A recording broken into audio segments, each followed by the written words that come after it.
मित्रों नमस्कार प्रणाम। कैसे हैं मित्रों? भारत के लाल में आप सबका स्वागत है, वंदन है, अभिनंदन है। मेरी ये यात्रा स्वामी विवेकानंद जी के जीवन यात्रा के लिए अगली कड़ी में मैं आपके सामने उपस्थित हूँ। मित्रों, क्या आप जानते हैं स्वामी विवेकानंद जी में भी बहुत सारी कमियां थी। मित्रों, क्या आप जानते हैं स्वामी विवेकानंद जी ने अपने जीवन में क्या गलतियां करी थी? वो सब बताएंगे। आप निरंतर हमारे साथ बने रहें, हमको अपना प्यार और स्नेह इसी तरह देते रहें। मित्रों, लास्ट की कड़ी में मैंने स्वामी विवेकानंद जी की जीवन यात्रा में उनका जन्म, उनकी शिक्षा दीक्षा और उनका क्या किसी ने ईश्वर देखा है, इस यात्रा का परिचय दिया था। आज की कड़ी में मित्रों, मैं स्वामी विवेकानंद जी की जीवन यात्रा में प्रथम अध्याय कि वो किस तरह श्री रामकृष्ण परमहंस महाराज से मिले और फिर उसके बाद क्या हुआ, आप ये देखेंगे। तो मित्रों, क्या किसी ने ईश्वर देखा है? इसी की खोज में अपनी शिक्षा दीक्षा पूरी होने के बाद स्वामी विवेकानंद एक एक व्यक्ति से मिलते गए और उनसे पूछते गए क्या किसी ने ईश्वर को देखा है। और जब वो पहली बार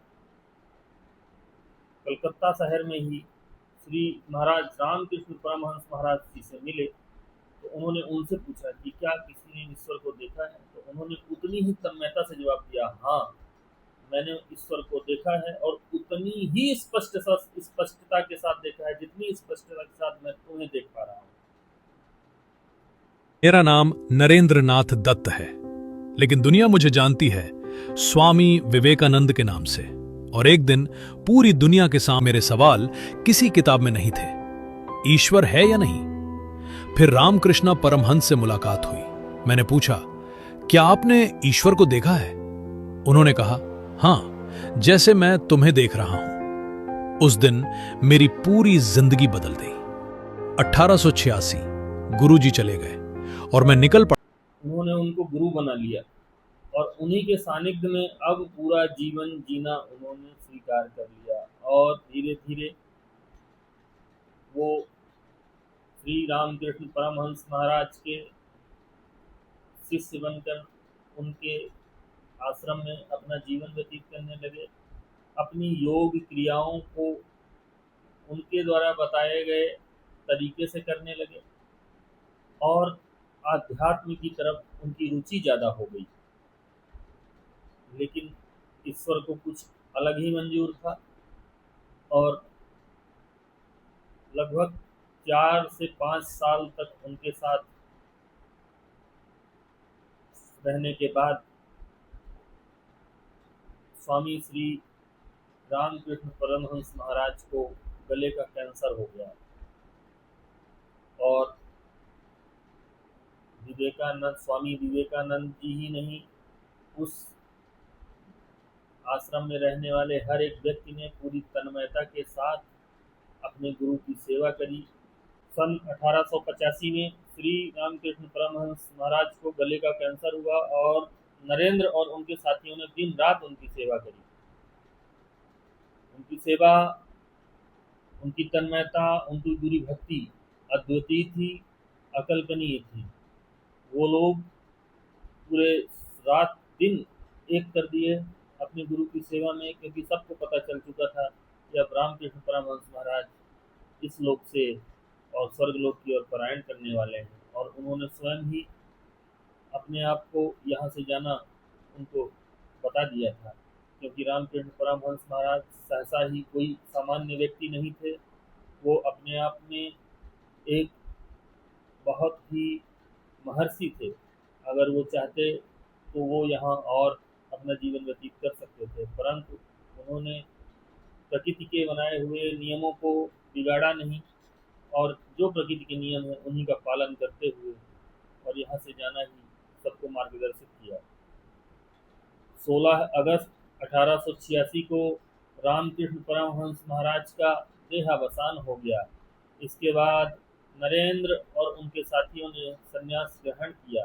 तभी उनका नया नाम स्वामी विवेकानंद भी पड़ा। स्वामी विवेकानंद एक तो वहाँ पे संन्यास ग्रहण करने के कारण पड़ा, और दूसरा उनके मित्र और क्षेत्रीय रियासत के महाराजा अजीत सिंह ने स्वामी विवेकानंद का नाम स्वामी विवेकानंद करने के लिए बड़ी भूमिका निभाई थी, और उन्होंने वह नाम भी सुझाव दिया था, और वह नाम बाद में प्रसिद्ध हुआ, जिसको आज हम सब बड़े हर्ष, बड़े गर्व के साथ लेते हैं। स्वामी विवेकानंद ने रामकृष्ण मिशन की स्थापना करी 1 मई 1897 को। उनका उद्देश्य था शिक्षा, स्वास्थ्य सेवा, गरीबों की सहायता, आध्यात्मिक जागरण, राष्ट्र सेवा। उन्होंने गंगा तट पर बेलूर मठ की भी स्थापना की, जो आज भी रामकृष्ण मिशन का मुख्यालय बना हुआ है। स्वामी विवेकानंद अपने जीवन में अनेक महत्वपूर्ण कार्यों को किया, जिससे देश की उन्नति, देश की प्रगति और देश का विकास हो सके। भारत का उन्होंने पूरे भ्रमण किया। 1888 से और 1893 तक उन्होंने पूरे भारत की पैदल यात्रा करी। वे वाराणसी गए, वे अयोध्या गए, वे वृंदावन गए, वे जयपुर गए, वे अलवर गए, वे गुजरात गए, वो महाराष्ट्र गए, वो मैसूर गए, वो केरल गए, और वो कन्याकुमारी सहित अनेक स्थानों पर गए। उन्होंने गरीबी, अशिक्षा और सामाजिक असमानता को देखा। तब उन्होंने निश्चय किया कि भारत के उत्थान का मार्ग शिक्षा और आत्मविश्वास ही है। सन 1892 में दिसंबर के महीने में वो समुद्र के बीच स्थित एक शिला पर 3 दिन तक ध्यानमग्न रहे। वहीं उन्होंने भारत के पुनर्निर्माण का संकल्प भी लिया। यह कन्याकुमारी का स्थान था। उसके बाद उन्होंने एक धर्म संसद में जाने का निर्णय लिया, परंतु उनके पास धन की बहुत कमी थी। और मैं अब आपको अगली कड़ी में उनके शिकागो की यात्रा के बारे में बताऊंगा। वो धर्म संसद तक कैसे पहुंचे, उनके साथ क्या क्या व्यवहार किया गया, और वो धर्म संसद में जाके क्या बोले। आप इसी तरह हमें प्यार और स्नेह बनाए रखें, निरंतर हमारे साथ जुड़े रहें। मैं आपको विश्वास दिलाता हूँ कि मैं आपको वो सब विवेकानंद के बारे में बताऊंगा। मैं वो आपको सब कुछ उनके बारे में अवगत कराऊंगा जो आपने ना कभी सुना है, ना कभी देखा है। धन्यवाद।